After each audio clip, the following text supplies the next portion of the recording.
श्रीनाथ जी गुरु गोरखनाथ जी के चरणों में आदेश आदेश आदेश। महामाई महाकाली भैरव बाबा भगवान दत्तात्रेय जी नवनाथ 84 सिद्धों के चरणों में आदेश आदेश आदेश। अलख निरंजन हर हर महादेव।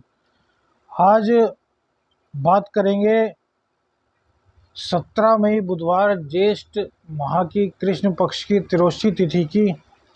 आज सूर्योदय का समय 5:29 पर सुबह और सूर्यास्त 7:05 पर होगा।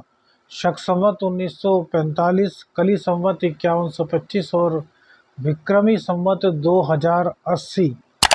आज अभिजीत मुहूर्त का समय कोई भी दिखाई नहीं देता है और राहु काल का समय 12:17 से दोपहर को 1:59 तक रहेगा।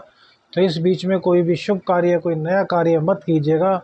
और आज की आज की दिशा शूल है वो उत्तर दिशा रहेगी, तो उत्तर दिशा की यात्रा आज न करें तो यह श्रेयस्कर होगा। आदेश आदेश आदेश।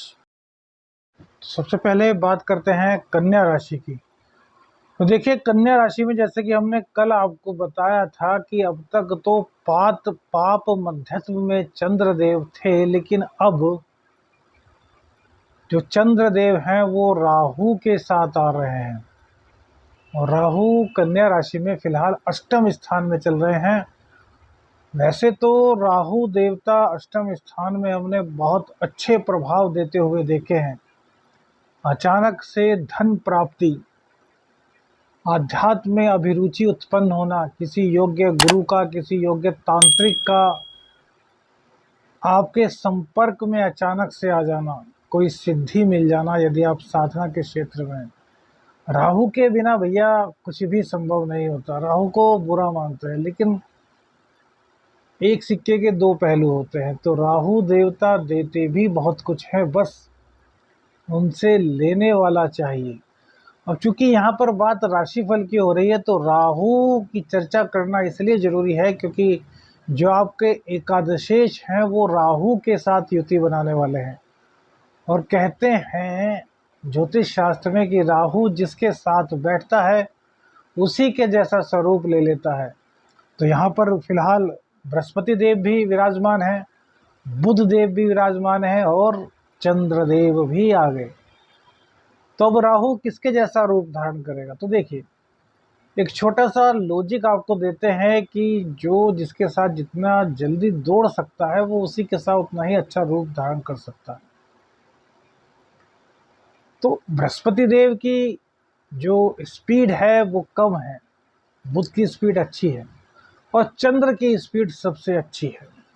चंद्रदेव से तेज ग्रह कोई चलता ही नहीं। तो राहु और चंद्र के आज जो मिलन होगा उससे भैया ग्रहण दोष बनेगा। तो यहाँ पर आपकी इनकम एकाएक घट जाएगी। जो आपकी इनकम हो रही थी उसमें कहीं ना कहीं पनौती आएगी। अचानक से कोई दिक्कत आ जाना, अचानक से काम का ना होना, अचानक से आमदनी होते होते रुक जाना, उसमें देरी होना, तो इस तरह की दिक्कत आएगी। तो दूसरी बात, मानसिक पीड़ा बहुत देते हैं चंद्र और जब राहु मिलते हैं, यह ग्रहण दोष की स्थिति बनती है। तो इसमें बड़ी मानसिक व्याधि व्यक्ति को झेलनी पड़ती है। जिन लोगों का मन कमजोर है उन लोगों को तो काफ़ी भ्रामक ख्याल इस वक्त आने वाले हैं। अपने आप में लोग बड़बड़ाते रहते हैं ऐसे योग में, अपने मन में ही कुछ का कुछ कहना, कुछ का कुछ मतलब निकाल लेना, ना जाने कहाँ कहाँ से कौन कौन सी बातें उनके दिमाग में आ जाएंगी। यह स्थिति लगभग 2.5 दिन चलेगी, लेकिन 2.5 दिन तक लगातार जू की तू नहीं रहेगी क्योंकि चंद्रमा की स्पीड तेज है। तो पहले राहु के निकट पहुंचेंगे, फिर राहु से आगे निकल जाएंगे। तो राहु के निकट पहुंचने तक का जो मार्ग होगा उसमें दिक्कत होंगी, उसके बाद जैसे जैसे उससे दूर जाएंगे तो स्थितियां सुधरने लगेंगी। तो फिलहाल जो बात कर रहे हैं वो कल की बात कर रहे हैं, तो इसमें आपको बहुत ज़्यादा सावधान रहने की आवश्यकता है। माँ के स्वास्थ्य का पूर्ण रूप से ख्याल रखिएगा। रात्रि में दूध ना पिए तो अच्छा रहेगा। आज के दिन राहु देवता को प्रसन्न करने के लिए, राहु देवता की प्रसन्नता प्राप्त करने के लिए भैरव बाबा की आराधना आपको करनी चाहिए। अब देखिए, कुंडली की बात करें तो कुंडली में मानसिक व्याधि, का आज पूरा योग बन रहा है। डिप्रेशन में आज आप लोग रहने वाले हैं। मन व्यथित सा रहेगा, कहीं ना कहीं कुंठित रहेगा। लेकिन खुशखबरी यह है कि भैया अचानक से धन प्राप्ति भी है करा देंगे, क्योंकि कहा ना, चंद्र इनकम के कारक हैं और राहु आकस्मिकता के प्रतीक हैं। तो भले ही स्वास्थ्य खराब करें, मानसिक स्वास्थ्य खराब करें, माँ का स्वास्थ्य खराब करें, लेकिन कहीं ना कहीं से ऐसे योग भी बना सकते हैं कि आपकी कुंडली में यदि अच्छी दशा है तो आपको अचानक से धन प्राप्त हो जाए। अचानक से धन प्राप्त होने के आजकल बहुत सारे रास्ते हैं, ऑनलाइन भी बहुत कुछ होता है, वो सब आप लोग जानते हैं। तो जिनकी कुंडली में अच्छी दशा चल रही है वो आज इस मामले में थोड़ा बहुत सोच सकते हैं, रिस्क हल्का फुल्का ले सकते हैं। दूसरी बात, व्यापार में शुक्रदेव आपके तरक्की करा रहे हैं, लेकिन फिर भी एकादशेश के पीड़ित होने के कारण व्यापार कोई बहुत अच्छा चलेगा या व्यापार के कारण आपका बहुत मन खुश रहेगा, ऐसा नहीं कहा जा सकता। इस काल में कुछ आपको ऐसा भी दिखाई दे सकता है कि आपने किसी के साथ पूर्व में काम किया हो, उसने आपके साथ कुछ धोखा किया हो और वो आज अर्थात कल या फिर परसों में एकाएक मुखर हो जाए। हालांकि आप उसमें फंसने नहीं वाले हैं, क्योंकि भाई शनिदेव आपके बहुत अच्छे हैं। फिलहाल की स्थिति में गोचर में शनिदेव आपकी कुंडली में छठे स्थान में चल रहे हैं, जो कि बहुत ही अच्छी स्थिति कही जा सकती है। फंसेगे तो नहीं, लेकिन आस्तीन के सांप का आपको जरूर पता चलेगा। कुटुंबी जनों से कहीं ना कहीं आपका आज मतभेद हो सकता है। प्रेम संबंधों में सफलता, लेकिन वहाँ भी कहीं ना कहीं आज कुछ मानसिक रूप से पीड़ा दिखाई दे रही है। तो इसका भी आपको कहीं ना कहीं ध्यान रखना होगा। सूर्य देव धीरे धीरे अपनी गति बढ़ा रहे हैं, धीरे धीरे इनमें पावर आ रही है, तो बाहर के कार्य आपके बनेंगे। लेकिन अभी 2-4 दिन और रुक जाइए, अब इस काम को हाथ में ले लीजिए, लेकिन इसको अभी पूर्ण मत कीजिए, क्योंकि जैसे ही सूर्यदेव में बल आएगा तब विदेश से धन प्राप्ति, विदेश गमन का योग, इस तरह के योग आपकी कुंडली में बनने शुरू हो जाएंगे। तो फिलहाल का जो उपाय है वो चंद्रदेव को मजबूत करने का है। तो एक शिव भगवान का मंत्र है, ओम ह्रीम हौंग नमः शिवाय। इस माला का कम से कम 5 माला आप आज सुबह के वक्त जाप कीजिए, ओम ह्रीम हौंग नमः शिवाय।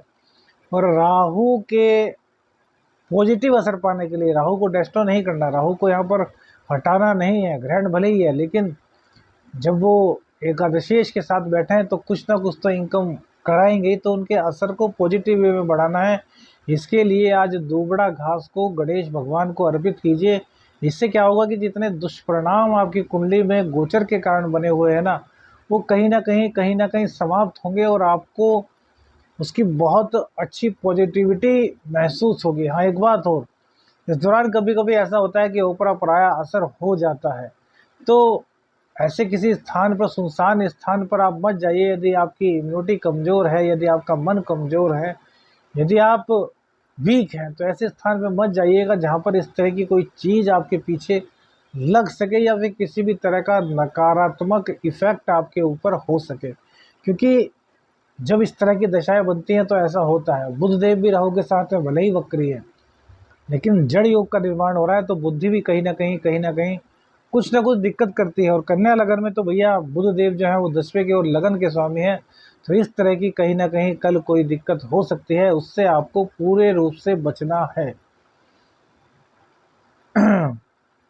शत्रुओं को परास्त करने में कोई दिक्कत नहीं है, वो हो जाएंगे। यदि जॉब करते हैं तो जॉब में फ़ायदा मिल रहा है, राजनीति में है तो भी आपको कोई दिक्कत नहीं है।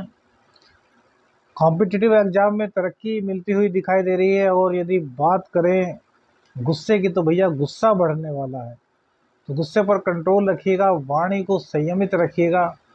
और यदि हो सकता है तो जब तक मंगल नीच के हैं, बैल जो होते हैं, जो सांड होते हैं, उनको 2 रोटी, तंदूर की रोटी लेकर के उस पर गुड़ रख करके खिलाइएगा। जो मंगल का दोष कुंडली में बना हुआ है वह पूरी तरीके से समाप्त हो जाएगा। आदेश आदेश आदेश, अलख निरंजन, हर हर महादेव।